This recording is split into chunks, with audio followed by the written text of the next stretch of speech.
This is recorded now, and welcome to the second week of our course, a very good course about the sociology.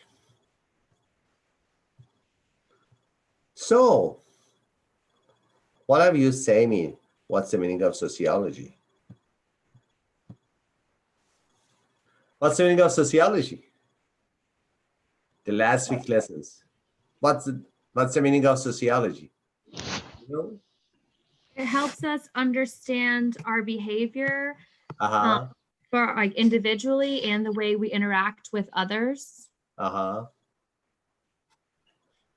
Only this individual behavior and group force or group members and mutual interactions with each other, how group force can help shape The our basic, individual. the basic one would be scientific study of society and human behavior. Yes, always internet can help you to answer questions. Perfect. No, it's in my notes. See from Yes. last class. It's good. A scientific study or systematic study. What were the features of scientific study? When we say scientific study, what are the features that distinguish scientific study from philosophical mind, from intuitive facts? What is science? What are the features of scientific study? Because you say that sociology, like psychology, are the academic fields and based on the science. But for example, Observable. about 200 years ago, or 300 years ago, before the independence of America from Britain, and also before Great Revolution of France, we didn't have anything, something like sociology or psychology. These fields were part of philosophy. But at the end of 18th and especially 19th century, the thinkers, not the scientists, the thinkers, because they were honestly philosophers. There is no library measures for looking at society or human mind. At the end of 18th century and especially 19th century, some thinkers in philosophy that they were focused on thinking and observing the relationships between individuals and, for example, groups and other parts.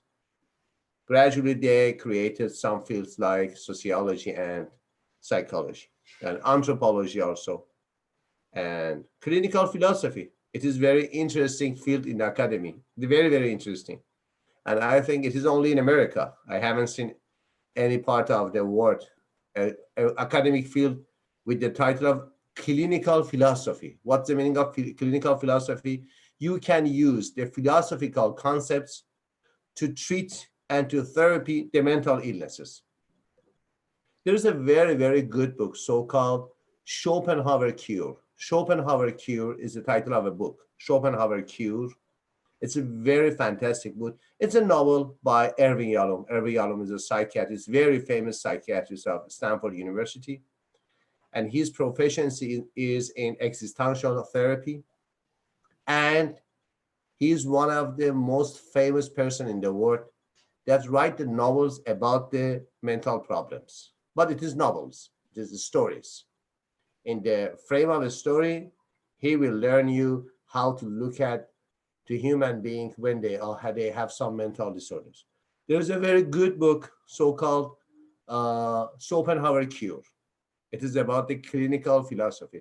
It is funny also. Very, very good, very, very attractive, interesting book that you can study. Okay, so finally, what are the main features, two main features of science? When can we call something science? It is not philosophy or intuition. When it's observable and measurable. Perfect, perfect. These are the main features of science. Science should be observable and science should be measurable. So how can you observe your mind? With this definition of science, is psychology, science of mind, is a science? How can you observe my mind, or Gabriela mind, or yourself mind? How can you observe other people's mind if you are, for example, an academic-based psychologist? How? What are the tools we can use for observing the feelings of people, and also their social anxiety in sociology, and also their shopping behaviors in social psychology, and in, for example, we have a field so-called customer psychology, and also sociology. How can we see the trends of people to sell somebody? You will be the future saleswoman or salesman, and businesswoman and businessman. And one of the things, it is one of the greatest things you should learn is how can you sell something to other people? It is very important. Sales department, very, very important. Marketing department is a little easier than sales problem, because sales is person to person. How can you see other people's trending to, for example, sell, buy these tools, these goods, or that goods? How?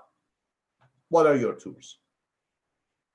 Yes, I know it is not important to say anything scientific. Say your opinion about it. How can you see my feelings about that I love Apple 12 or not? When I am in the Apple store and you are an Apple representative and want to buy me the Apple 12, for example, how can you find my tendencies? Or create tendencies, something different also. Sometimes I don't have any tendency. My son has gone to Apple store and wants to change the applications, and the salesman or saleswoman said to me, well, do you want to check the Apple 12? My Apple is 11. I said, no, it is 11. I bought it less than 1 year. Oh, come. How can you find people or create interest people for buying something? Have you any experience in sales management or not? I don't. What fields do you have experience? In your stores, in pizza delivery, in greater stores, in Walmart, in Nordstrom? Which stores and which position, which organizational position do you have any experience? Or, I don't have experience in okay, sales. what about you, Courtney? Do you have any experience? In sales, Yeah. not since I was younger. Uh-huh. How was your skills? I worked at I worked at Carrabba's and Banana Republic before I was in the Let me military. change the position. You are not salesmen or saleswomen. You are customer.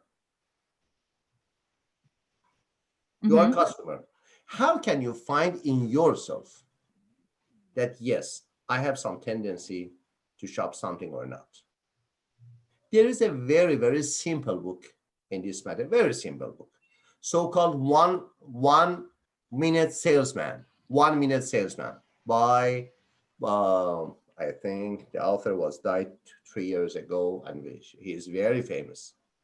The author of the book Who Moved My Cheese, a very, very international famous book for ordinary people to think organizational and problem solving.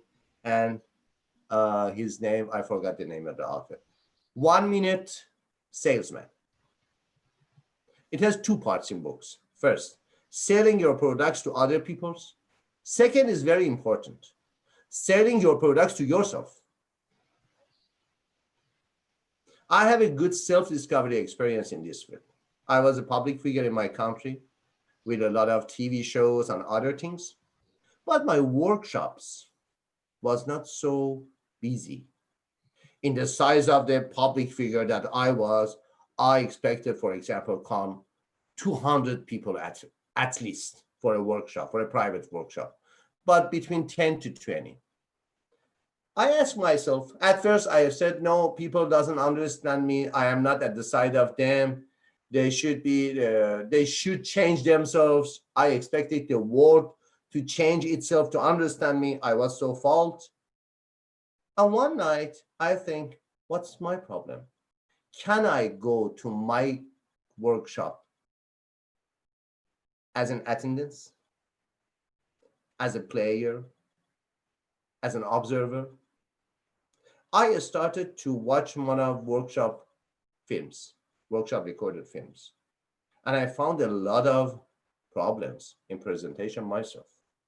And after that, I started to visit other lecturers, other speakers, workshops.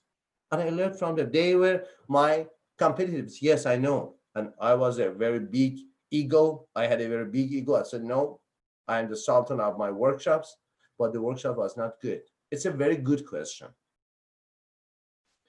How can you sell your ideas to yourself? It is called motivation. Motivation is means I can buy my idea. If you cannot believe your idea, you are not motivated. Because of these chapters, different concepts we are talking about, I want you to attention to the basic parts of thinking in business, in management, in leadership. We have a lot of applications, programs for doing our mathematical calculation needed, for example, for management, for business. But finally, also we have some good applications for psychological assessment, I know. But finally, don't forget, selling is a psychological process. Absolutely. Other things, basically, it's a psychological.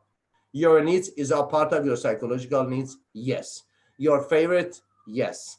Your, for example, appropriate goods and not appropriate. Yes. Everything is selling in management and leadership. Everything basically is psychological.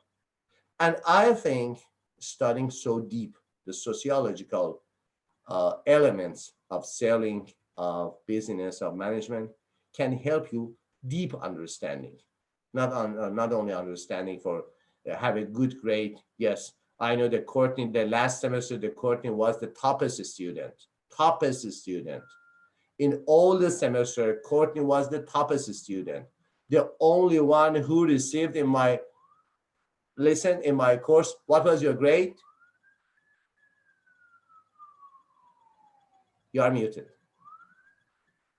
An A. 1,000 points out of 1,000 points. And she has two children, two little children. They are very cute and play everything. Sometimes come to the video and say, hi, professor, how are you? And say, hi, baby.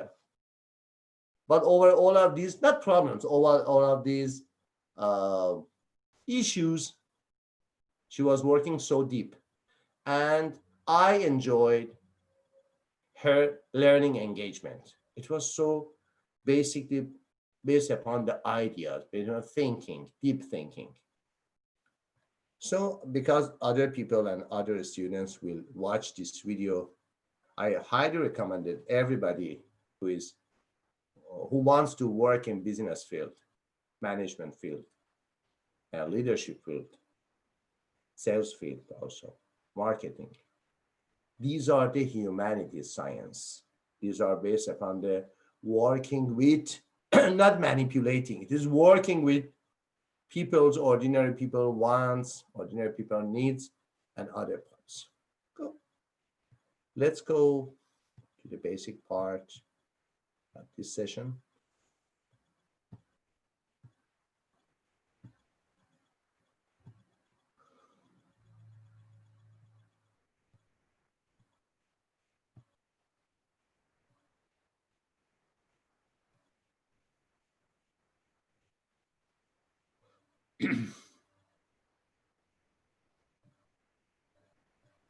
Chapter 3 is very easy, and I prefer at first to teach you chapter 4 because it needs some personal explanation about the chapter. Or at the end, if we had any free time, we go to chapter 2. But chapter 4 it has some details about the concepts.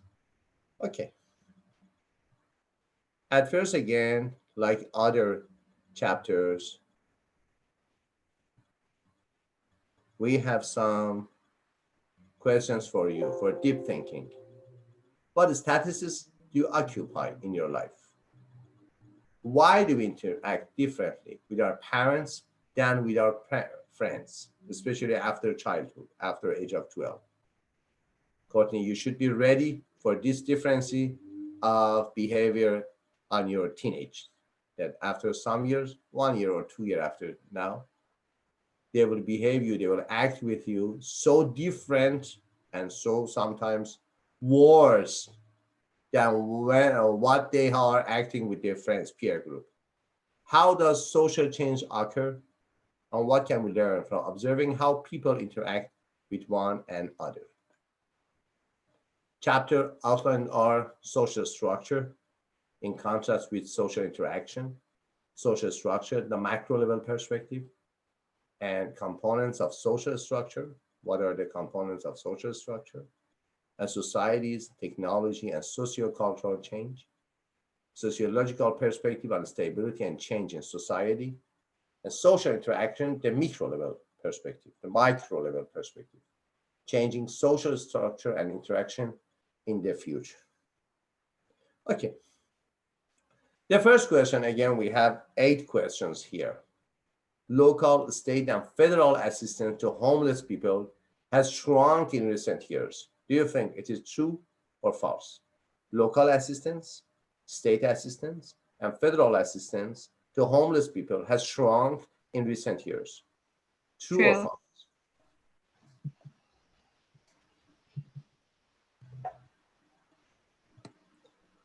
A majority of people who are counted as homeless live in the streets or in cars, abandoned buildings, or other places not intended for human habitation.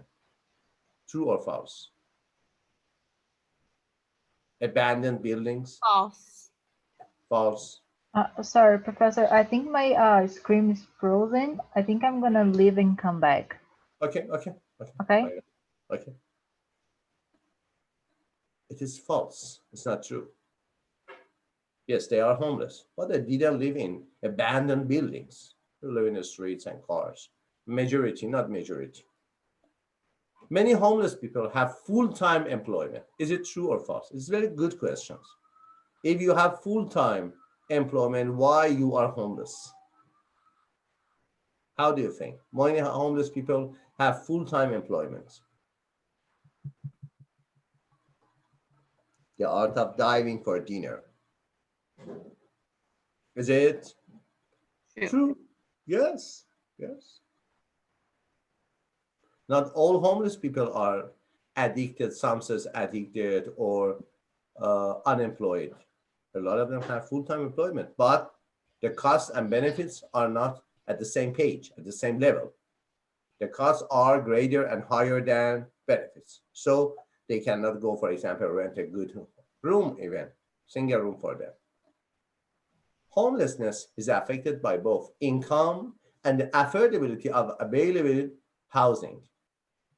True.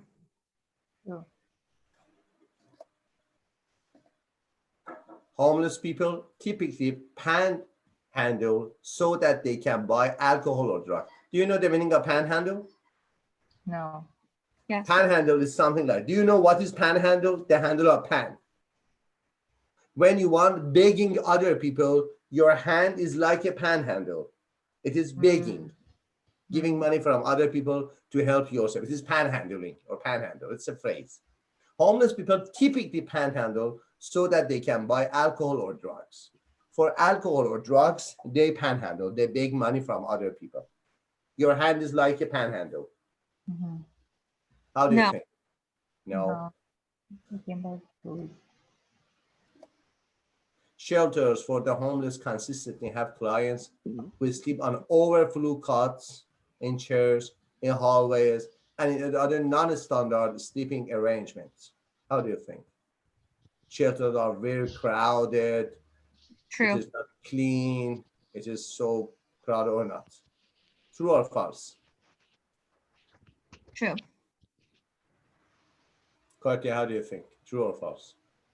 I think true. Perfect. There have always been homeless people. Also, you can check it with your PowerPoint in your computer, but it is not worth it because I want to create some questions for the other, or to answer a question. So think about it. It is not important the true answer or false answer. It is important to have some questions for the other parts of PowerPoint. There have always been homeless people throughout the history of the United States. True. All the history of United States, about 400 years, about 4 centuries, a little more than 4 centuries. Always we have a lot of homelessness in United States. Is this correct or not? Yes. Unfortunately, yes. And double up population have decreased in recent years. Do you know what is the meaning of double up population? When you live with an adult in your home who is familiar with you, but with no job, and he or she doesn't work anything, no education, only eating and sleeping in your home, it is not so serious familiar for you. For example, he or she is not your sister, or sometimes he or she may be your sister, your brother, but doesn't have any accountability. It is double up population. It is very, False. I don't very think it's decreased. it is very current in traditional parenting.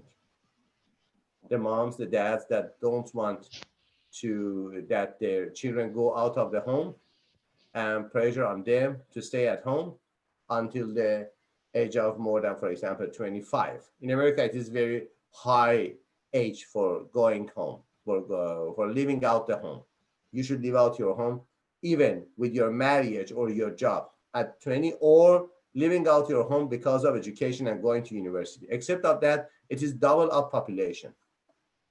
It is false. Okay, we have two basic concepts here: social interaction and social structure. One of them is the fundamental of all relationship and groups in society. It is social interaction. When we are talking about society, we are talking about the dominance of communities and groups, and in the organizations we have departments and teams. So social interaction, as first, it is not a single point. Social interaction, all types of our interaction are process. We don't have any point-based interaction. In this point, I will interact with you. Interaction, when you use the prefix inter, it means between two things or two people. It is interaction. For example, you say interpersonal and intrapersonal. What is the difference between interpersonal and intrapersonal relationship, for example? Interpersonal, intrapersonal. America and other countries have internet. China and some parts of my country has intranet. What is the difference between the prefix of inter and intra? Interpersonal communication, intrapersonal communication. What is the difference? Now in this session, we have intrapersonal communication with each other or not, interpersonal.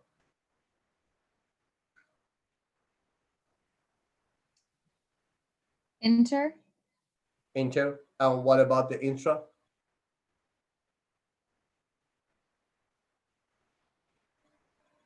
You are muted.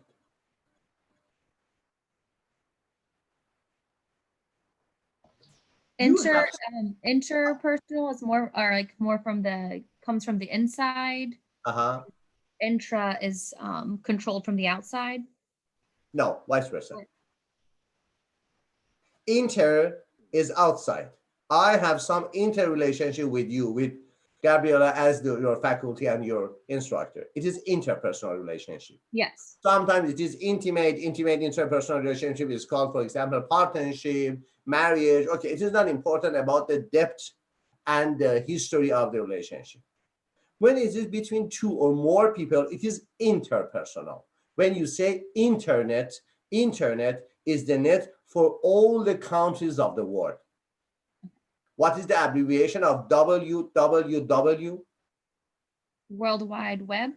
World Wide Web. www. Why? Because it is worldwide. It is internet.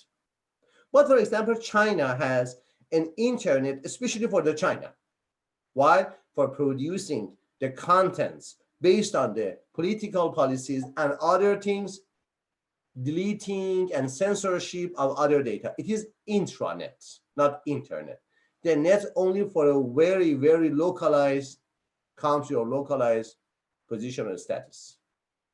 So intrapersonal relationship is the relationship of you with yourself. For example, your self-image is part of your intrapersonal relationship.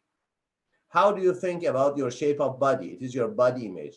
How do you think about your value of your life? It is self-esteem. How do you think about the abilities for doing your jobs or your duty? It is self-confidence. Or how do you think about your role in being successful? It is self-efficacy and other parts. Self-confidence, self-image, body image. These are intrapersonal. Intra is with inside. Inter is with outside. So when we say interaction, it is action between at least two parts, two components, interaction. Action between at least two parts. Social interaction is always a process by which people act toward or respond to. What is the difference between act and response?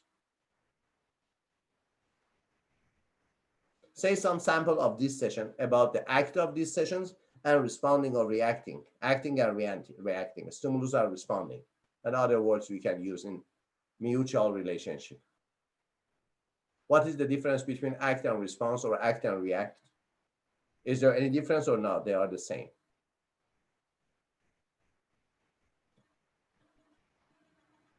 It says which people act toward or respond to other people. I am asking a question here. I am acting or responding? You are responding. I'm acting. I'm agent. At first, I asked a question about from Gabriela or Courtney that what was the difference between acting and responding? Your answer is responding. Your answer is reaction. You see my face in your screen and say, wow, professor is not so good. My face is acting, it's a stimulus, and your judgment is responding to my, for example, face that you can see. So in action, you are agent. In reaction or response, you are not agent. You are the second person. In action, you are the first person. It is the nature of interaction. In all parts of interaction, we have an active and reactive. We have a stimulus and a responsive. Because of that, it is called responsibility. Responsibility is different from accountability. Do you know what's the difference? I ask a lot of questions from you because you have a good book to read. And my role as your faculty is not reading the same book for you. It is so boring for you and also for me. I am here to open your mind, to look at your issues in business, in leadership, in your personal life, based on the science of, for example, sociology, because the course is Sociology 1010. I'm here to ask you some questions about sharpening your mind, about the concepts. If you cannot sharpen your mind about the concepts, you will never be a good leader, a good lecturer, a good salesman or woman, or a good manager even. At the best scenario, you will be a mid-level manager, at the best scenario, if you don't have any good conceptual framework about your job, about the works, because from one level, up or down one level of management, it is not related to the skills, it is related to your mindset. And mindset is shaping with your accurate definition, accurate thinking about the concepts, and also actual words, actual phrases. So what is the difference between active and reactive? Do you know? I said. Between active and reactive? Active and reactive. It is very simple. Well, what is the difference? Well, active, it's something that is like instinctive, like you just do. And then reactive is you do from someone else's action. Yeah. It's important to know one time, at least one time, thinking about it, it's good. Because when you think about the simple concepts, your brain will be ready, will make you ready to think about the deep concepts. But if you don't think about the simple concepts, it is something like mathematics. Mathematics, the basic part of mathematics is very easy, I know. But if you don't know, for example, the four major operations of mathematics, plus, minus, and other parts, you cannot go up to the other parts of mathematics. These are the basic. Thinking and questioning, good questioning is the basic part. Have you heard about the technique so-called can I, constant and never-ending improvement? Have you heard about it? Can I, constant and never-ending can improvement. I read about it. It's very good. It's based upon the correct questioning. The question will sharpen your mind about your present moment, about the future, about your history, and about your destiny. Any question? Okay. Social interaction is the process by which people act toward other people or respond to other people, and is the foundation for all relationships and groups in society. Without interaction, we don't have any social group. The basic concept of social group. What is the smallest social group and most basic social group? What is it? We talked about in the previous session, last session.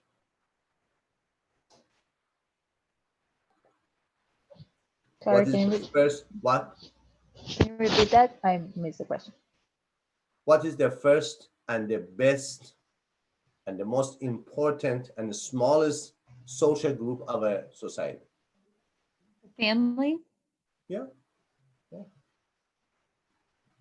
You know that before parenting, you are not family, you are a couple. It's a scientific definition. What is the difference between couples and families? It's not a matter of marriage or not marriage.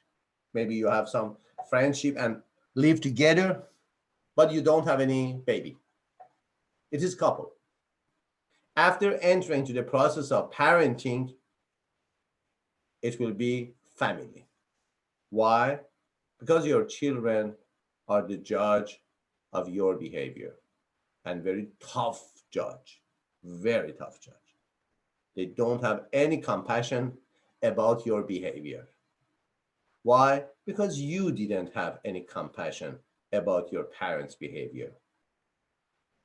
It's hand to hand. What have you done? You are receiving again in your life. In Buddhism, it is called samsara. Samsara cycle. It is karma cycle or samsara cycle. Karma is that what you have done, you will receive more of the same, at least more of the same in the future. But if you don't want to look at it very philosophical and very spiritual, it's very important because they are learners and you are role models. So family is the basic social structure and the major part of social interactions for anybody shapes in his or her family. Well, what is social structure?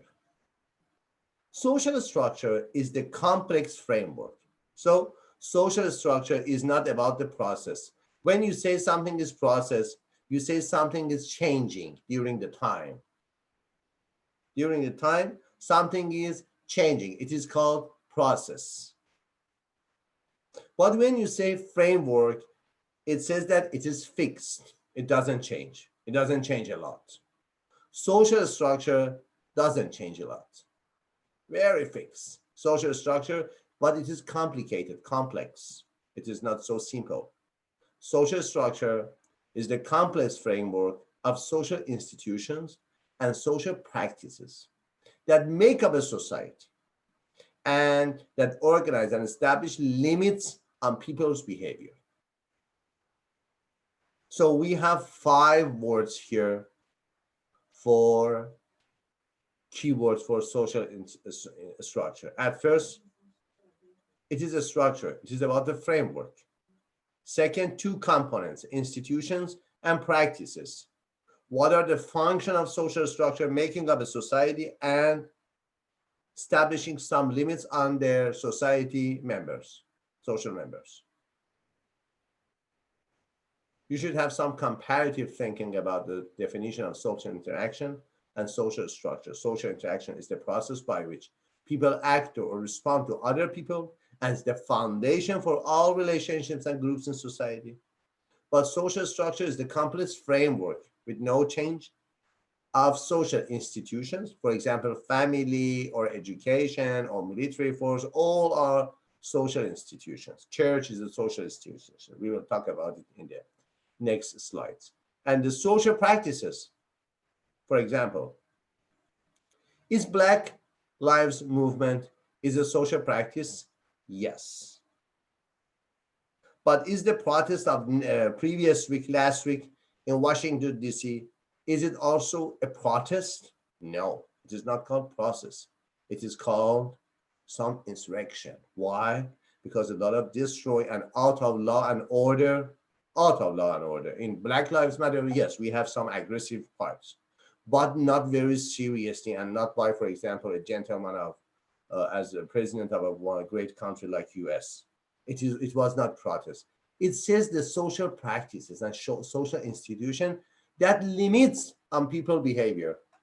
It says you are right and you have right to protest against whatever you think about, but in the complex frame order of law and order. If you are out of law or order, it is illegal. It is the role of legislation, role of law in determining the different parts of social structure. It is macro level perspective, as you see.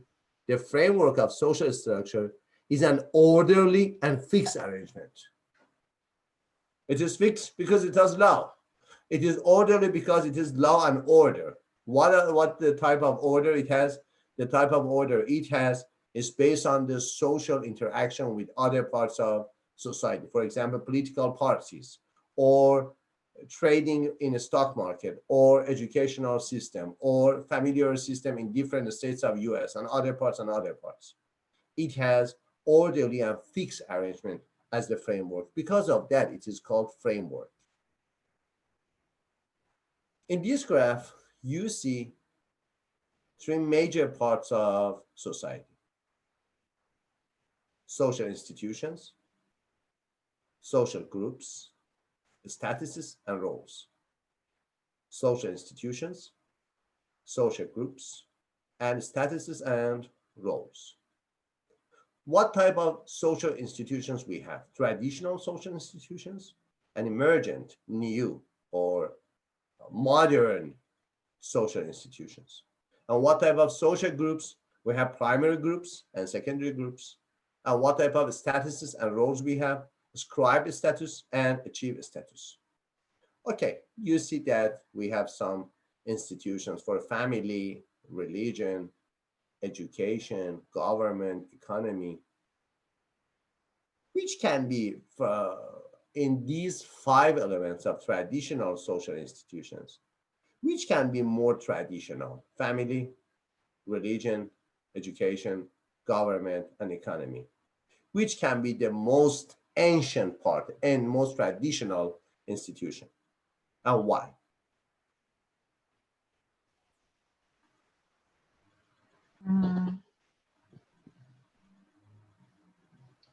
Which has some roots in the history.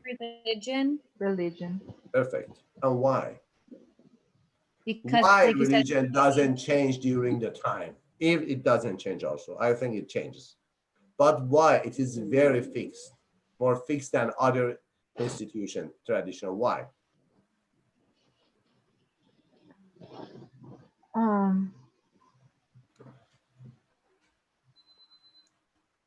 Well, depending on their religion tradition, it also affects their family and education.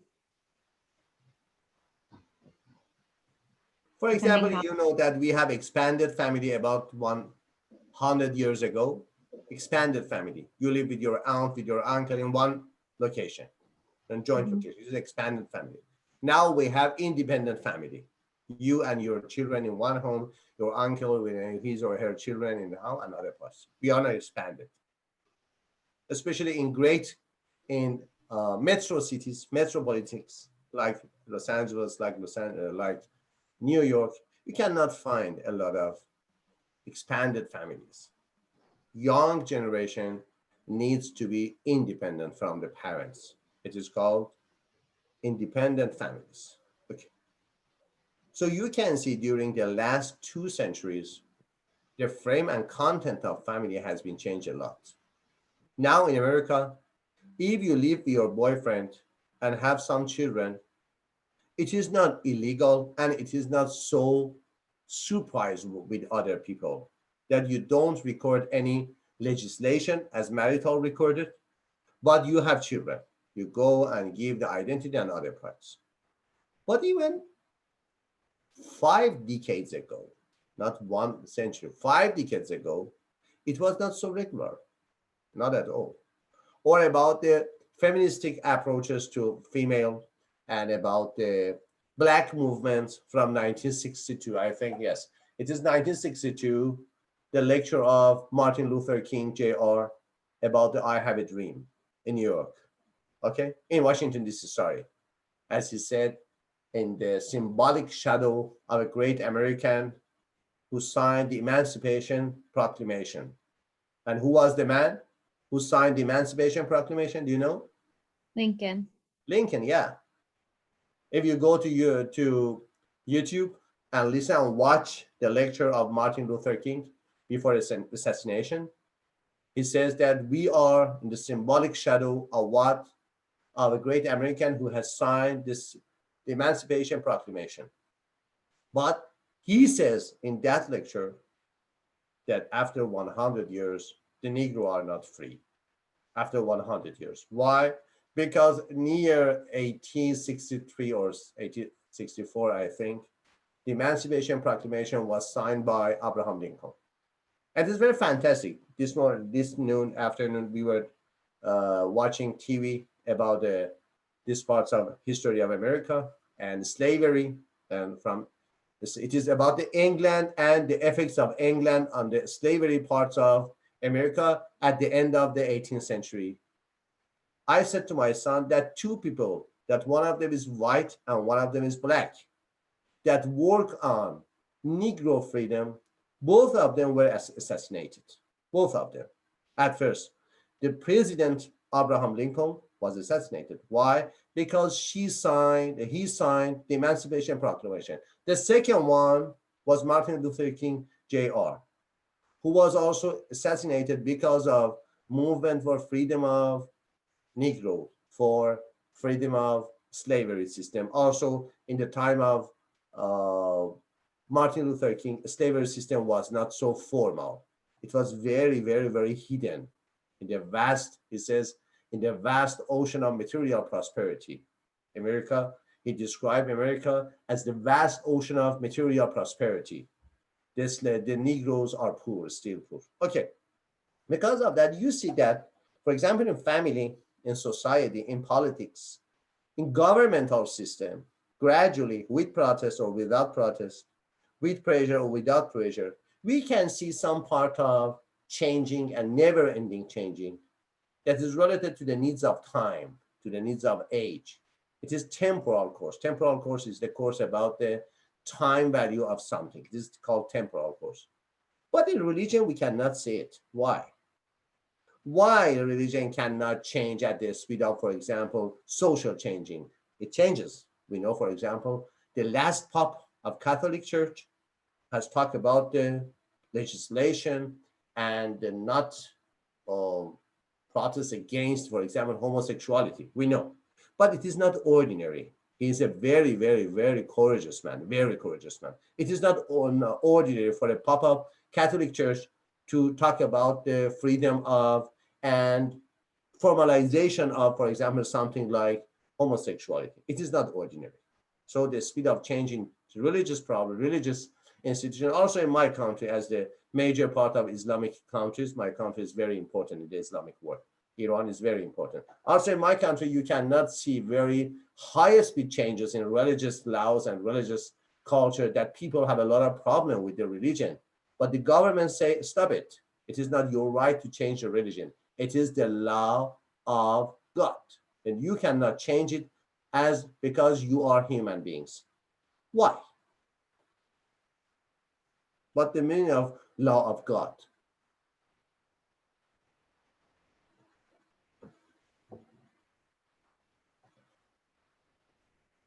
Think that you are the general manager of selling some medication in Utah about the abortion. Think that Follow the you old are the general manager, general sales manager of medication about abortion in Utah. It's because they follow the old scriptures of whatever the religion is. Why? Why? And it doesn't keep up with, how you say, the evolving times, but it's that stays the same. But you cannot find any evolution, any serious evolution. I said to you that you think that you are for the next 5 years, Gabriela is the very successful saleswoman of a medication, of a drug company, pharmacological company, who works on abortion systems, and it is legal. And Gabriela says to his co-workers that why we cannot sell it so good in the high rate in a state something like Utah. Consider that, mention that. Utah is the neighbor of Nevada, Sin City, Las Vegas, and also some part neighbor of California, the most liberal parts of all around the world. One of the most liberal parts of all around the world is California. But just at the neighbor, we can see a part, a state that you cannot work on abortion. Why? It is 2021. It is the 21st centuries. How do you think about the changing? We will talk about the change management in other courses of your bachelor degree. But every time you want to have good money, to earn good money, one of the greatest things you can work, it is very hard. It needs a degree of intelligence, social intelligence, and also a degree of, for example, working on books and the concepts. One of the greatest things that you can earn a lot of money by it is change management. For example, your boss said to you, Gabriela, go to Utah. Utah rate of buying the medication for abortion is not high, and you have about 15% of all benefits for your own self if you can increase the rate of sales. And Gabriel goes there and says, sorry, I cannot do it because the church say who should be the mayor. And Gabriela doesn't want to give up, want to work on it. But it is not about the economical change, federal or state change, educational change, or even family change. It is about the core belief, so-called religious beliefs. Think about it. The next generation of leaders should work with these concepts if you want, at least if you want to be a good moneymaker, at least. The generation of ordinary leadership is gone. The next generation I'm talking about, for example, 2 years, 3 years before the end of this decade, not about the, for example, next century. I'm talking about the 2 years or 3 years. After COVID, post-COVID, we need some brilliant mind, some very smart, very wise mind about the marketing. The old procedures of marketing has been gone out. We cannot work with them. And also in the other parts, you see emergent social institutions, for example, sports, mass media, science and medicine, and military, that it is very familiar with you. Please go to the Stanford University site and study the chapter of behavior design by B.J. Fogg. The scientist B.J. Fogg, there is a lab in the Stanford with the title of Behavior Design Lab. It is about persuasive technology. If you check the CalMU site, formal site just now or after class, at the side of the logo of CalMU, you see the centers of excellence. We have 4 new centers, 4 centers. about industry, about empowering women, about transformation, and I think about education. I am the director of Transformation Center of Excellence in Kalemie. And one of the things we want to work during these days, next week at the maximum rate, entering not a spiritual, but the mindful practices for the students. Why? Because you are so anxious. An anxious mind cannot work so good. As a mother, anxious mother cannot work so good. As a co-worker, as a husband, as a wife, anxious mind cannot work so good. It is free of charge? Yes. And one of the models I emphasize to work with them, and I hope to persuade them to work with us at the persuasive technology, is behavioral design lab of Stanford University. As a corporate university, we can withdraw. Please go and study this model. It is very, very good for you. Gradually, you should have some tools to analyze other people's behaviors. Everybody, your partner, your children, your family members, as a leader, as a manager, your customers, your co-workers, your employees, everybody. And we have a lot of good, approved, scientifically approved procedures and tools for analysis other people's behavior. After these deep studying, you can find some good and new approaches, for example, for selling your products. After that, you think that, for example, let's go and see the model. The model have 15 parts of behavior, one-time behavior for a time, duration of time behavior, and permanent behavior, and other parts, increasing behavior, decreasing behavior, how to stop the behavior, how to present and shaping and doing a new behavior, unfamiliar behavior, and how we can increase the familiar behavior from our past history. Everything you can find in Behavior Design Lab in Stanford. And use it's a combination of psychology, business, management. Finally, it is not in the departments of psychology department, it is in the Department of Education. It's so surprising that the Behavior Design Lab is not a part of the psychology department or management department or IT department. It is a part of education department. So for example, I can enter the emergent social institutions, something like, for example, new approaches to society and to the behaviors, also mass media. It's very interesting. It talks about the how can you use the internet to change other people's behavior. And it is so critical because of that one important chapter in the side of Stanford University is about the ethics of persuasive technology. Because if you don't act on the ethics, you can manipulate other people in the bad ways, in the some dictatorship and some manipulative, authoritarian parts of changing behavior. One important chapter, it has four parts, four sites, four chapters. One of them is about ethics of using persuasive technology. Why? Because it is very important to perform ethical in these sciences. These are very, very manipulative sciences. Also, it is not an ordinary word in psychology, but some parts of psychology are called dark psychology. Dark psychology is the same we are calling persuasive psychology. How can I handle your mind without you that you know that, yes, somebody is handling my mind? It is dark psychology, it's manipulative psychology. Also, it is not a formal phrase. If you go to university and say, is there any course for dark psychology? They said, what's dark psychology? But if you go to internet and search dark psychology, you can find a lot of books by this title. It is about NLP, about the negotiation process.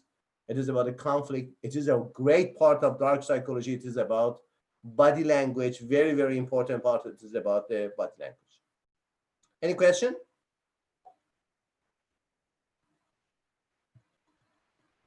Okay.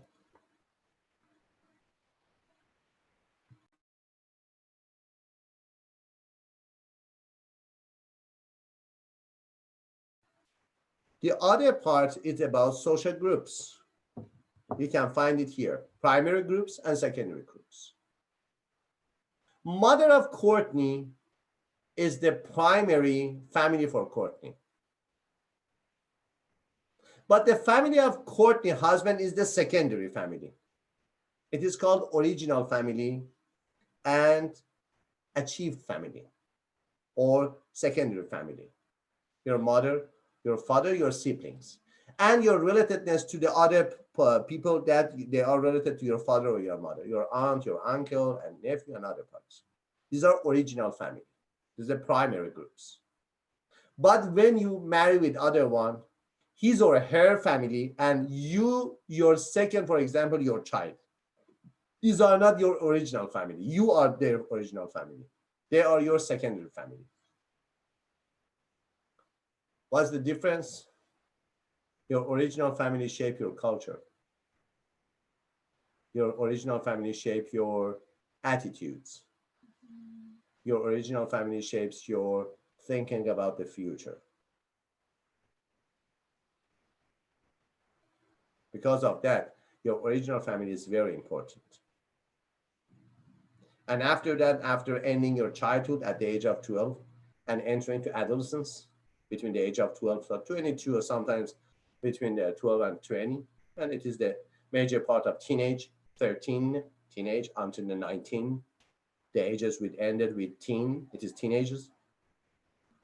The pre-group, your peer group, your friends are more important than your family members. Why? Because they are your role models. You never forget your memories, good memories, and sometimes bad memories with your friends. It is not about only about the sexual memories or about the very intimate, very regular memories, very regular memories. Going to, for example, camping and doing something, for example, for a holiday. Very, very simple, but good time. And sometimes very catastrophizing memories about your peer group. A lot of people ask me that what should we do with our teenagers? And I think, what's your problem as a parent? They think they don't hear me, like something, for example, 2 years ago. And he or she think that he or she's an adult. And sometimes some deviant behavior I can see. And we will say that your children are growing, but your attitude is not growing. You have fixed your attitude at the age of childhood. Your children are growing. If you want to come with them, you should grow your attitude. Except of that, at the maximum rate, at the best scenario, your child will not grow. She or he always be his mother's boy. It is pampering lifestyles. It's pampering lifestyles.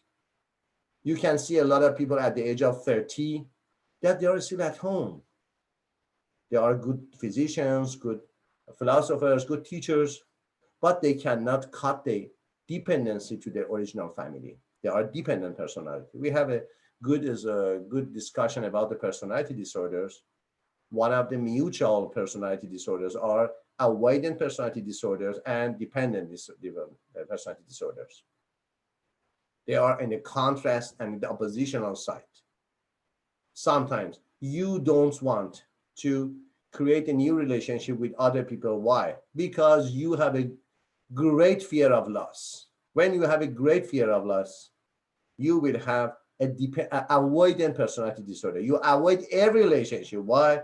Because you think that the sad ending of the relationship will have a lot of suffering for your mind, for your soul, and you always will avoid. Other people say how beautiful you are, how educated you are, how skillful you are. Why don't you enter any good relationship, any intimate relationship? You say, because I have the fear of loss and fear of intimacy. Fear is something else. And on the other extreme of the line, we can find dependent personality. People enter a relationship and cannot come out. Sometimes it is very destroying and very catastrophizing relationship, but they will be at the same position, at the same page of the relationship. Before that, we need to grow with our children. And at the childhood at the age of 12, and also sometimes in the new modern age, they said it has come, I have an Insta life today we have the professors of Long Beach, California, Long Beach University in Farsi language also. And the lady was the professor of developmental psychology. And she said that the age of poverty,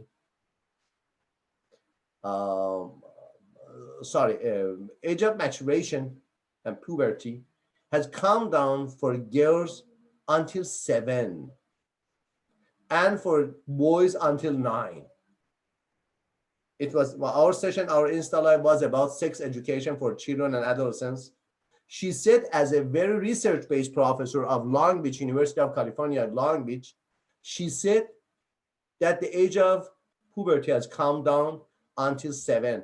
Until 7 or 8, you should and begin educate your daughters, for example, menstruation, for regulation, for period, and for bleeding, and for some, for example, changing the body size and other parts. And I, as fathers or a counselor, as teachers, should talk about the puberty and orgasm and other things with our sons, with our children, with our students, with our clients, with our students in the university also sometimes. I see and I know some of the students in CalMU that it's America, but they don't know any accurate knowledge, confused knowledge about the puberty and about the sex and about the natural. They have a lot of guilt feeling, for example, for natural interrelationship with others, that it is not related to this session. But I want to say you that the primary group and secondary group has a very important form and shape on the future of the personality. A primary group and second group, we usually say, for example, in primary group, you say family members, close friends, peers. Peers are not close friends. Peers are the people at the level, at the same level of you. For example, I and other faculty in the university, we are peer groups. Not at the same, we are not so close friends, but at the same group. It is peer group. It's very important, very, very important for adolescents. Peer group is important more than everything. I had a good luck, very good luck, that I had a lot of very, very healthy, open-minded, and well-educated peer group when I was teenage. It was only by chance, because a lot of my friends have gone out the right way to the wrong way only because of their peer groups, about the addiction, about the sexual behaviors, about the depression for education and other things, and escaping from home and other problems that sometimes we can study and we can observe in adolescence. And the other part is secondary groups, schools, churches, and corporation. You see also, at least in this book, as a sociological books, you see the great emphasis on church and religion as one of the greatest components, greatest institution of society. And the final part is status and role. We will talk about it, describe status and achieve status. We will talk about it in the next pieces of PowerPoint, next slides. But for example, ascribed status, you don't have any control of them. It is at birth for you. It's your family, it's your genetic, or sometimes that you achieve during your life, yes, but you don't have any control of them. For example, race. You cannot change and choose your race or ethnicity. You cannot change or choose your age. You cannot change or choose your natural gender. Yes, we can change and choose other gender, other sexuality, but basically you have a natural gender type, and also about the social class. Other parts is about occupation, education, and income level. They can be changed, they can be chosen, and they can be under control for the rest of your life. Okay, have a good rest for 15 minutes, and after that, at 6:55, I will be here again for the second part of our class. Bye.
Okay.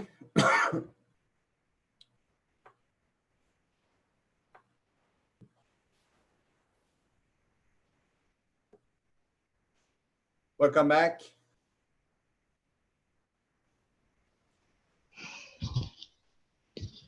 Okay, let's go to the other parts.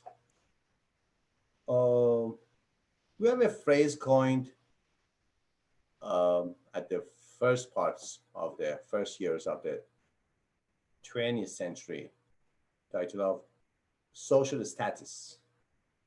Now you know about the SES, socioeconomic status. Socioeconomic is very important.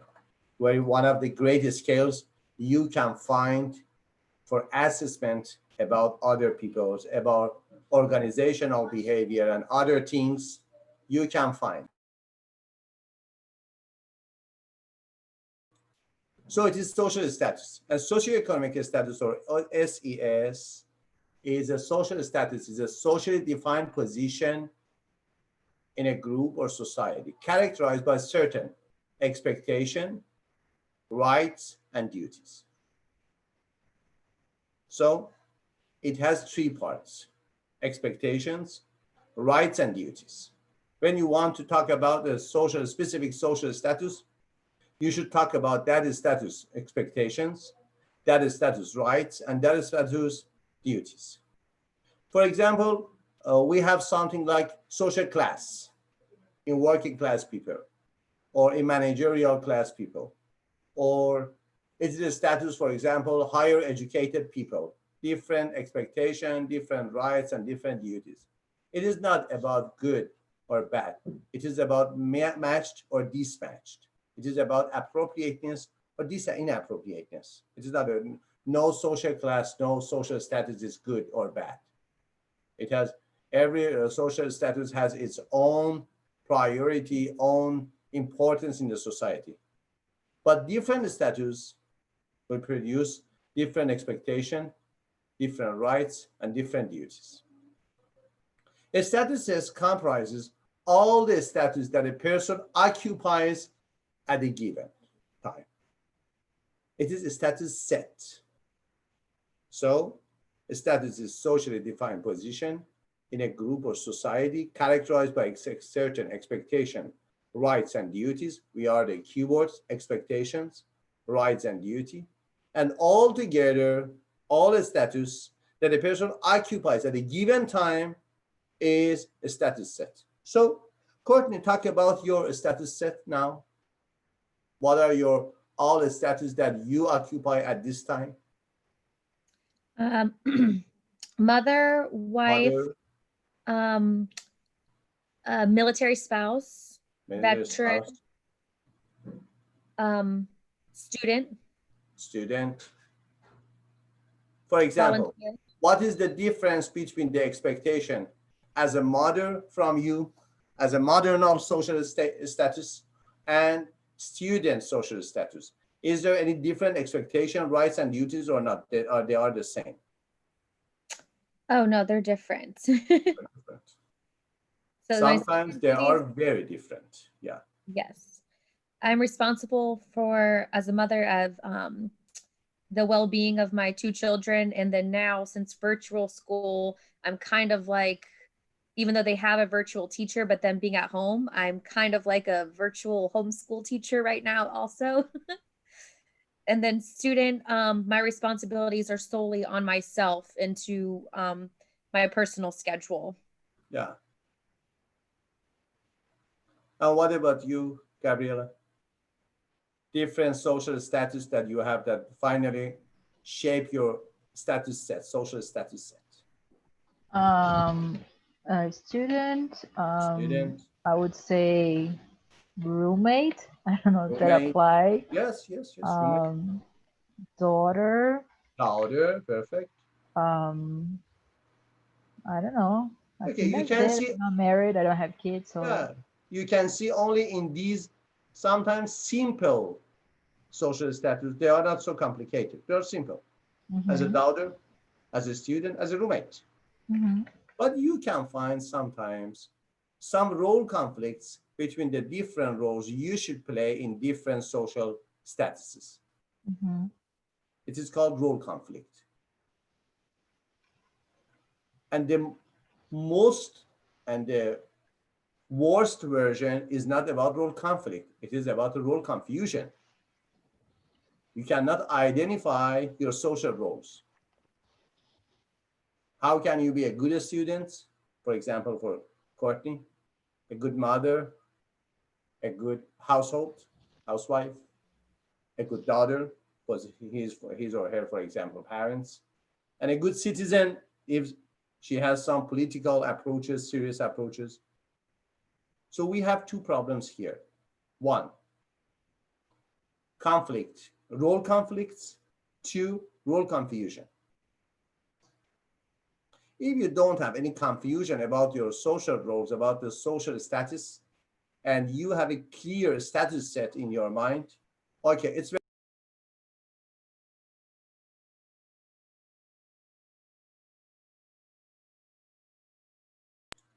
sorry, I will give it after 1 minute.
Sorry.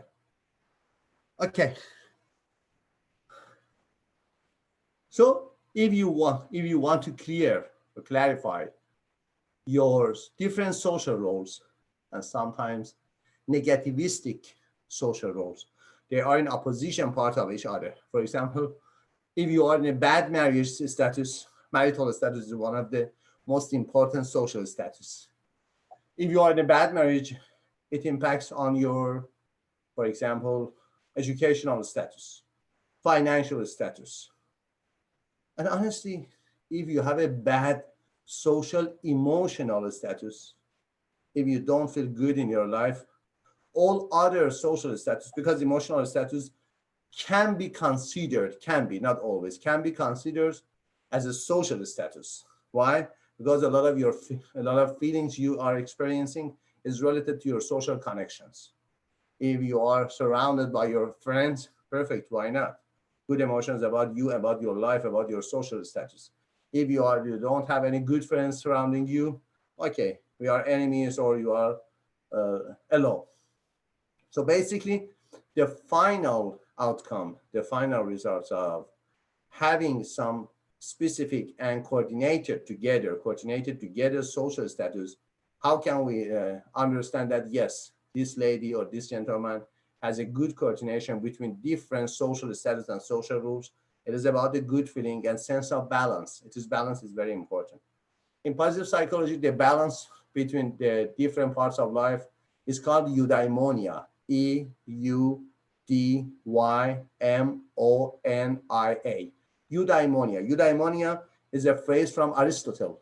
Aristotle says the final happiness in life is about eudaimonia. Eudaimonia is having balance between the different components of your life.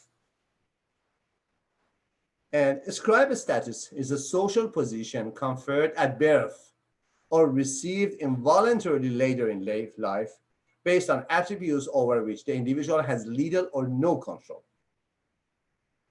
So for ascribed status, we have three keywords, or it is at the first age of the first year of the age. No, sometimes it is received during your time later, but it is involuntarily. It is not voluntarily. And what is the common factor in different aspects of ascribed status? It is that they are not under control, or they are under a very small control. We don't have any control on our ethnicity, our race, our religion, our gender, our age. These are ascribed status. You don't choose them. You have them, but you don't choose them. And if you choose them, it is not related to you. It is related to your culture, to your society. For example, about the religion, you can choose your religion, for example, after the legal age at age 18 or 21. In some countries, you can change it, but it is not very easy. So you have your religion as an ascribed status. It is at birth or received involuntarily. The keyword is involuntarily. In contrast, you see in achieved status, the keyword is voluntarily. An achieved status is a social position, again, that the person assumes voluntarily as a result of personal choice, merit, or direct effort. Question: what is the meaning of meritocracy or meritocracy?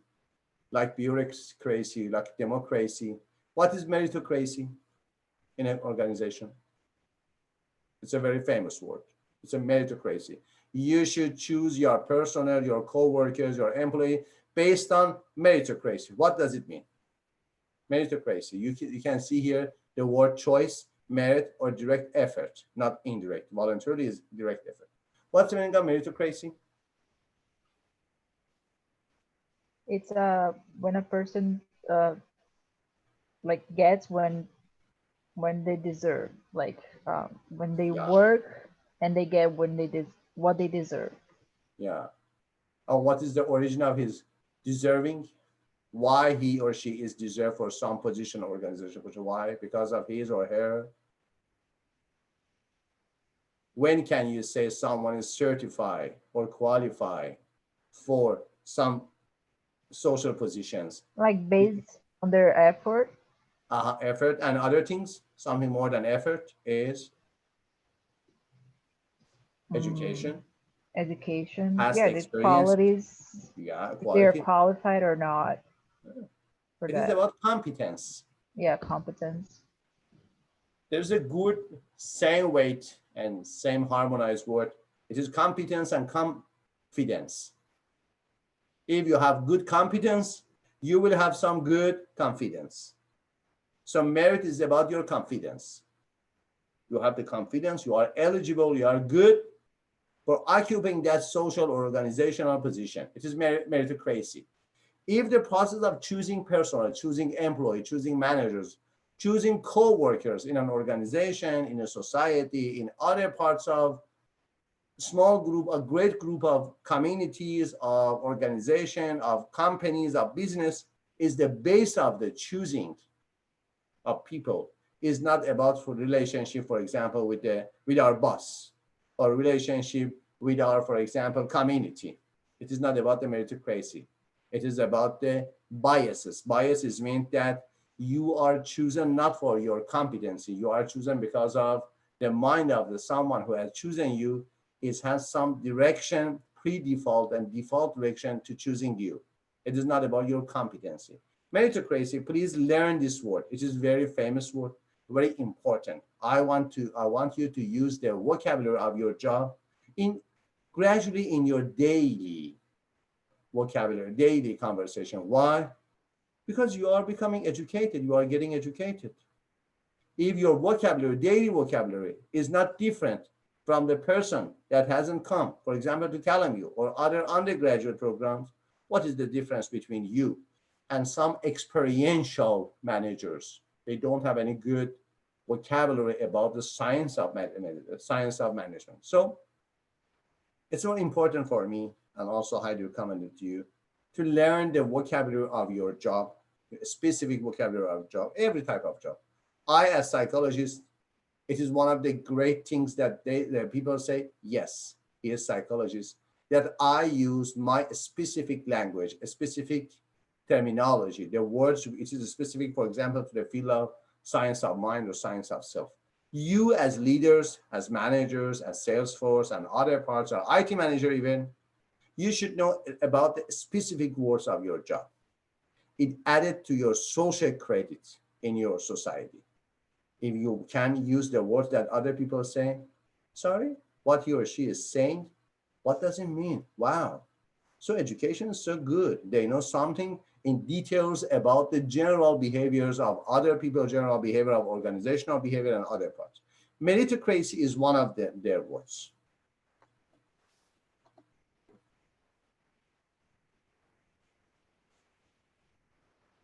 Between two types of status, scribe status and achiever status, and we have a status set. Finally, we have a master status. Master status is the most important status a person occupies. What is your master status, Courtney?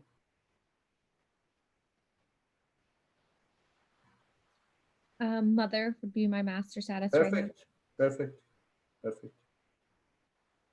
You don't like, but you are ready to lose your other social status for becoming and being a good mother.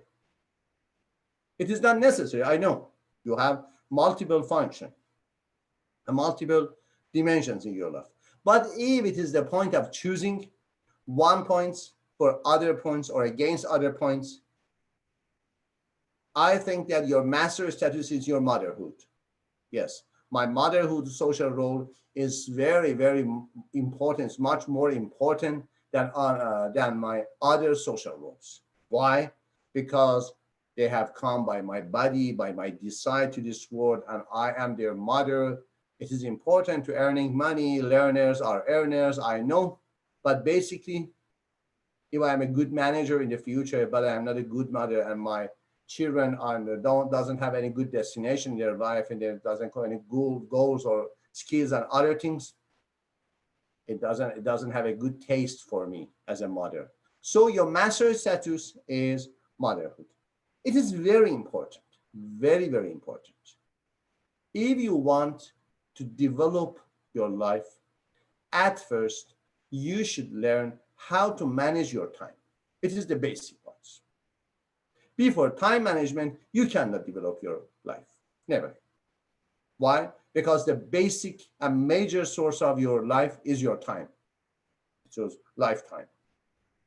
For time management, the basic skill you should know and you should learn is setting your priorities right. Setting your priorities right. So you want to be efficient in your life, to be successful, to be happy, whatever you want to do as a positive point for yourself.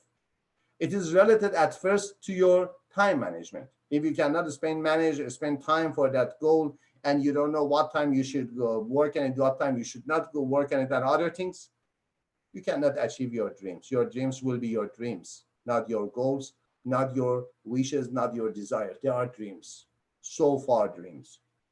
And for time management, the basic part is set your priorities right. And one of the greatest elements of setting your priorities right is to determine your master status. It is your major, your first priority. Gabriela, what is your master status? In this very simple status, yet to talk about it as a student, as a roommate, as a daughter, what is your master status? You are ready to victimize other status for going and achieving this status and keeping this status. I would say student. Student, perfect. Yeah. She says that I am not interested to have some problem with my father, with my mother. I am not so interested to have some problem with my roommate. But finally, if I want to choose from different roles in my life, I am playing as a daughter, as a student, as a roommate. My first, my basic, my high priority, high rate priority is my studying, academic studying. Why? Yeah, I already choose. I mean, my parents are in Brazil, so I'm not being a daughter right now because I'm Uh-huh. far from them. I haven't Okay. seen them in more than a year because of Corona. So only it is between the roommate, to be roommate, and to be a student. A student. Yeah. So Yeah. so easy to choose. Why not? Because your But future, my financial future, destination, and other parts is related to your studying hard, yeah. having good courses, and working experiments and experiences about your courses. And after 4 years, yes, welcome to the market. You are so ready. And Yeah. in CalMU, we are a we are hard teachers, hard instructors. We are not coming here only to pass the course and give the grades. Also, I am not here, and I know the leadership team of the CalMU doesn't want only to pass the course and give the grades and going to the other course. They are emphasized even in bachelor degree, master degree, or DBA, and the quality of education. They want their student should be different, and I think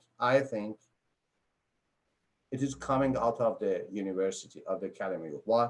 Because we have a lot of instructors. Also, I am the least of them. I am the smallest and sometimes the least of them. But we have a lot of professors here that they have a lot of experience in market, in business, also in studying, also in instructing and other parts. Okay, perfect. Don't forget your answers to me about your master status. Don't forget. Imprint on your frontal part of your brain. Imprint that my master status is my motherhood. That my master status just now is my academic studying. If tomorrow morning I will see a good gentleman, wow, such a good and such a good fashion gentleman he is, and forget the master status. I want to have a good relationship with him, and I will destroy my master status. Why? Because all gentlemen are here for you after having a good education. But if you destroy your master status, after sometimes your relationship, not destroy, why destroy? But will be so normal, very at the flat affect, not very high affect, not very lower affect. And you see that, wow, I'm in the back part of my status, master status. So please imprint your master status in your frontal part. It is the part of brain that is responsible for cognition, for thinking, for wisdom. So please imprint in your frontal part of your brain.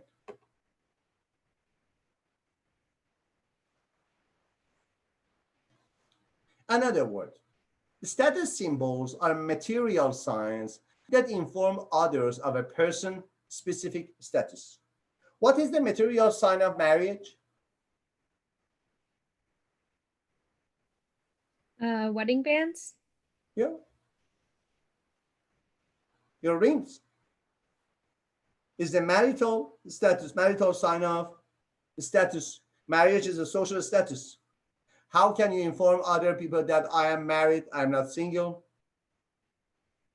You don't write on your t-shirt that, hey, everybody, I am married. I am, for example, George wife. You have a traditional symbol, which is called, for example, marital ring.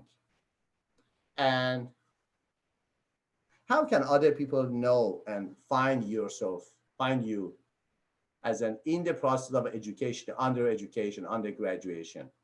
How, when you go to a party, how other people can find, yes, Gabriela is something, is a girl from a good university, and she is studying so hard in the field of business and other things. What is the material sign? Material, not conceptual sign.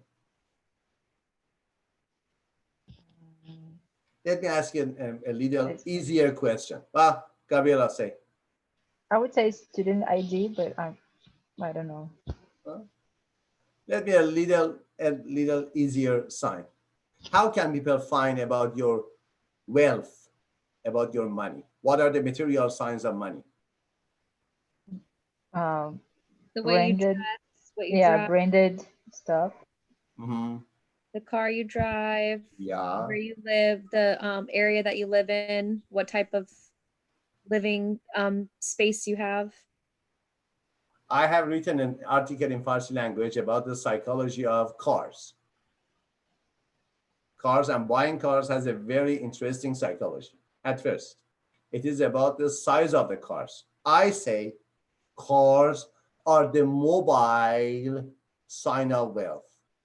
If you go to Texas, you cannot show people in Texas that where is your home and how much is your home. But if you go to Texas with a very high level car, they said, yes, Courtney is super rich. It is the mobile sign of money, cars. And you see that sometimes people want to create fake social credits. They don't have any good credits. One of our friends have done it. He has gone to lease a Mercedes-Benz about $1,100 per month as leasing. A very, very luxury Benz. I know, but there's a problem. She doesn't have any good moneymaker job. She is creating the social credit. Yes, I am driving a high price Mercedes-Benz. About, I think it is about $19,000, the price. But she has leased it. She didn't finance it. She has leased it. Why? She's a new generation of businesswoman, and said to me, Arash, when I want to come have negotiation, it is also before COVID. Negotiation, at first, they are looking for my signs of wealth. Is she successful? My car is a symbol of how successful I am in financial parts of life. And I said, Sarah, it's fake. She said, yes, but it create social credit for me. Based on social credit, I can show my competency. Her competencies is not fake, I know. But she needs some parts to show her competency. Her car is a place, showroom of her competencies, car. But about the, for example, house, we cannot do it. Other things for wealth, for having money, except of car, what are the other material signs of having a lot of money?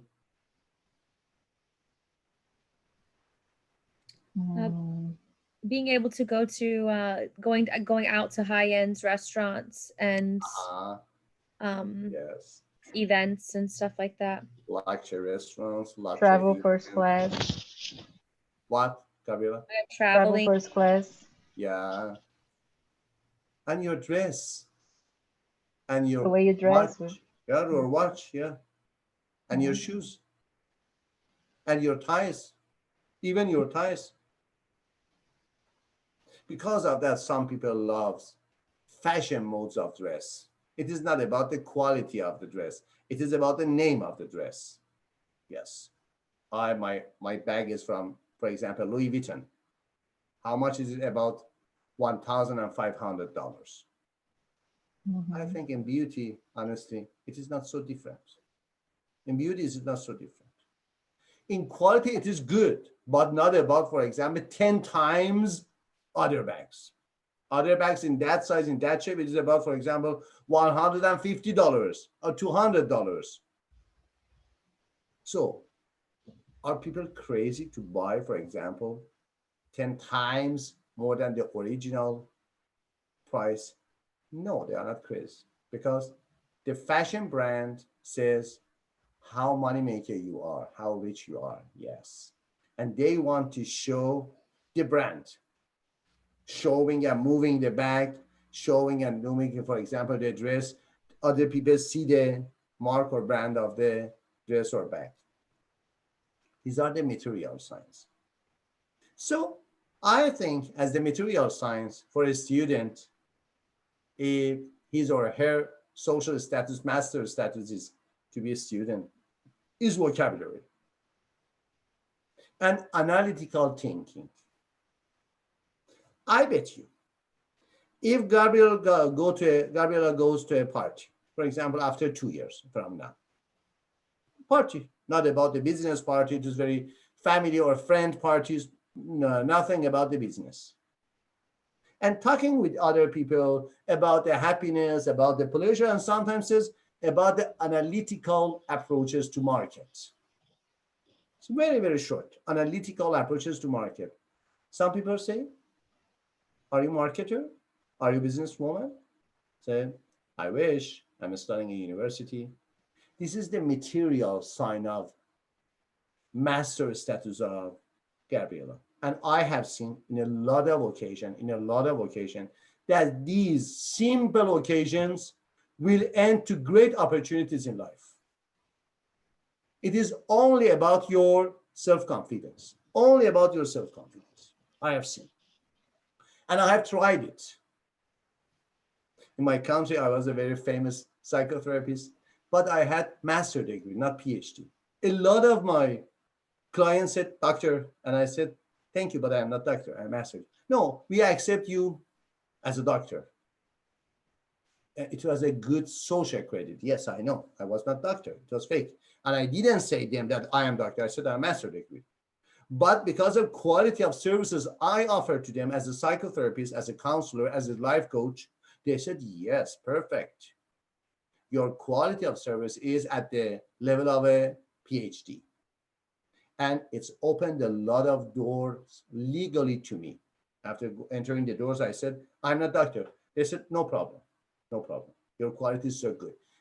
Talking, showing myself, therapy room, other parts, going to TV, going to parties, and sometimes talking about the words of psychology, not by intention of attracting people, only by honestly intention, pure intention to helping people, not only for attracting, but vice versa, I will attract some support and opportunities. Consider this. Sociologists believe that being rich or poor may be a master status. It's a master status. You choose to be poor. You choose to be rich. Sociologists believe that being rich or poor may be a master status in the United States. How do the lifestyles of these two men differ based on their master statuses? Sometimes you see that you want to work and to help other people to get a better lifestyle, a healthier lifestyle, happier lifestyle, but they don't accept. I have experience. In America, I have experience. If you go to university and ask Dr. Guyabadi and other leadership team of university, they say they will talk to you about the ISL, Innovative Sustainable Living. It's a very large group that CalMU is the corporate university with this group. Also, I am as a psychologist in that group, ISL. Innovative Sustainable Living. We are working for updating the homelessness in San Diego. And one of the problems is sometimes we see that, wow, you are homeless, but you don't accept any help to changing your lifestyle. Why? Because homelessness is your deepest accepted master status. Deepest accepted. You have worked with this lifestyle for a long time. Yes, I know it is not so good. It is not so happy. It is not so easy, but you have it. You know how to be a good homeless. You know how to be a good homeless with all effects of homelessness. It needs a lot of psychological working to work on their mindset that you can be other parts, you can have other social status in your life. Okay, why not? And we are here to help you. Why not? We will educate you with some jobs, some money sources, some place for living. I don't know, have you visited such peoples or not? But honestly, a lot of people accept deeply their master status. And it is not about the good status or bad status. It is about the resistance to change. Human beings are change resistance. They are frightened to change. They are escaping from change. And we talk about the role. A role is a set of behavioral expectation associated with a given status. A role, we talk about the role confusion and role conflicts. A role is a set of behavioral expectations associated with a given status. Role expectation is a group's or society's definition of the way that a specific role ought to be played. It is about the expectation, definition. It is not about the what you are looking, what you are watching in the society. What society expects you, what society wants you to do because of your role. But role performance is how a person actually plays their role. The difference between these two parts can create many role confusion or role conflict. The distances between role expectation and role performance. It is very important. Okay. And role conflict occurs when incompatible role demands are placed on a person by two or more status held at the same time. We talk about the status set. What was the status set here? The status set comprises all the statuses that a person occupies at a given, all. When we have some conflictual between the present occupied performance-based roles, we have some conflict, we will experience a lot of conflict and stress. Role performance is how a person actually plays their role. But role conflict occurs when incompatible. You know, the most usage of the word compatible and incompatible is for iOS and Android. They say the applications are compatible or incompatible. This is something like that. You have a lot of good Android-based applications, but you cannot use in your Apple Store or your iPhone. Why? Because it is incompatible. And vice versa from your Apple, from your iPhone. A lot of Apple applications you cannot find or use in Android-based application, Android-based situation. Why? Because they are incompatible. Windows is incompatible with Macintosh. Role conflict is something like this in the world of human beings. Role conflict occurs when incompatible role demands are placed on a person by two or more status. It cannot be one status. One status, you cannot have any conflict with one status. One status conflict needs at least two parts. It is conflictual.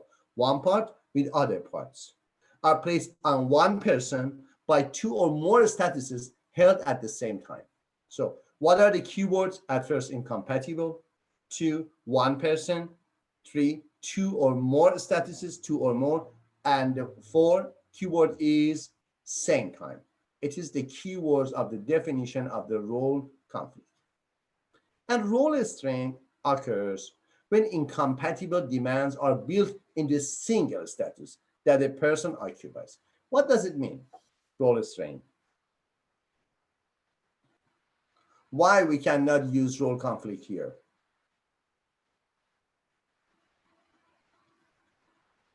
Do you have an example for role strain? For example, Courtney wants to be at the same time a kind mother and a wise mother. Sometimes these are conflictual. She will experience some role strains. Why? Because a single status, what is the status? Status of motherhood, to be a mother. And when incompatible demands, sometimes she needs some authority, not aggression, authority against her children to obey, to create obedience in them for doing what she knows is better for them. And sometimes it doesn't look like an kind or compassion behavior. It's only one single role. We have different incompatible demands. It is role strain. You will experience role strain. All the difficulties with the roles create pain in your mind, create stress in your mind. Sometimes it is called naked life. Naked life is meant you don't have anything in your mind, not in your social prestige. In your mind, you have accepted fully yourself. You are naked mind for yourself. Everything you have, good, bad, self-confidence, guilt feeling, and other, everything you have accepted in your life is your naked mind, naked life. It's a very good position and very courageous position. You need a lot of bravery for it to be naked for yourself in your mind, especially about the points that you are feeling guilt, you are feeling incompetence, you are feeling, for example, inferiority. It is very hard for everybody, every human being, to accept that, yes, I'm not perfect. I have a lot of bad behaviors, yes.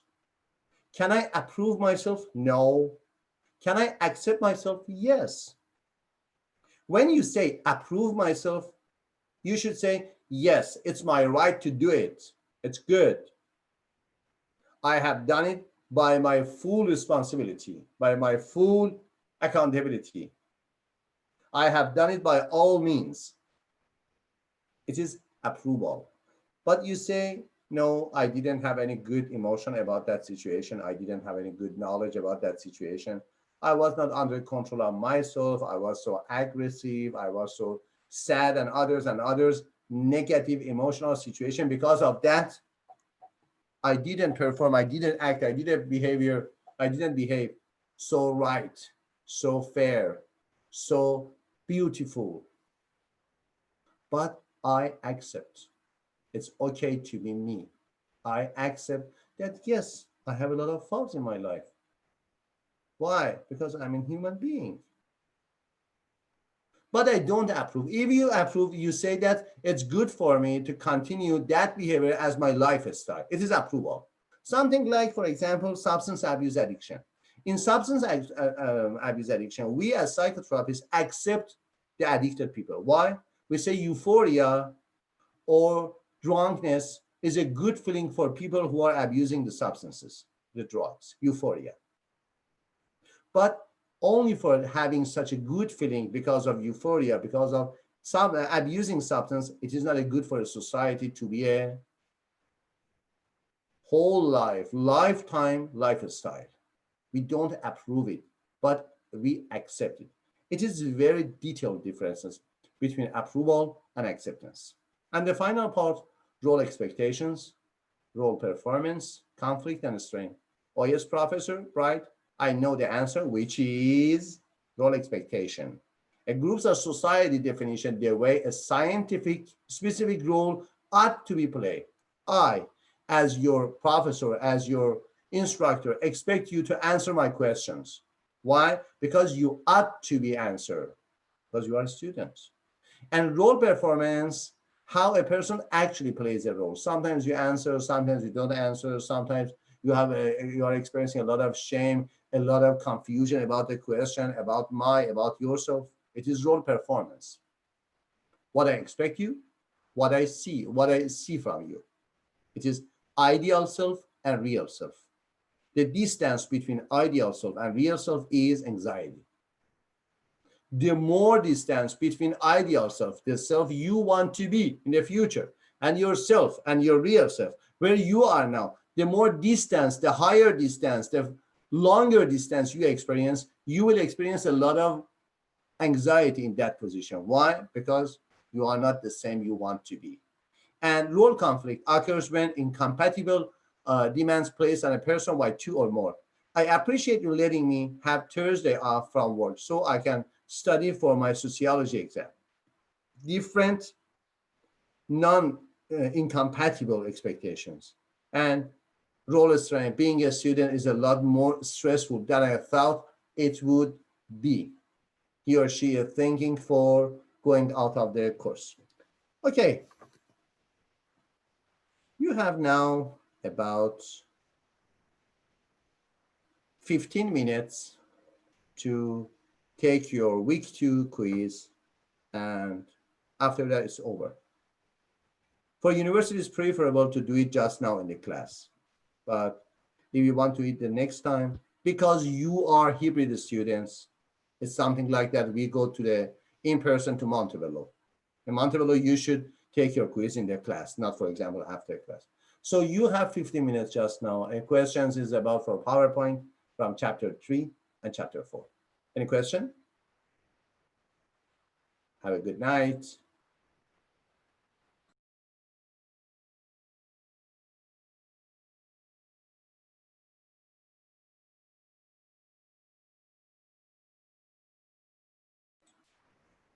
Don't late to send your LEs.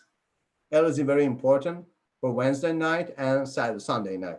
Late work policy can destroy all your numbers at the final grades. So please do your LEs, late engagement on time, before the due date and before the cutoff date. I know your class is very good, but it's usually for me to say that please don't postpone your LEs. It's very important. LEs is for something that other people also me answer you, and we have some engagement about the matters. Not on the Saturday or Sunday you will send an LE. There is nobody there at the weekends to answer to LEs. I think it is not good, and I don't give anybody a good grade for that. Bye. Okay, bye.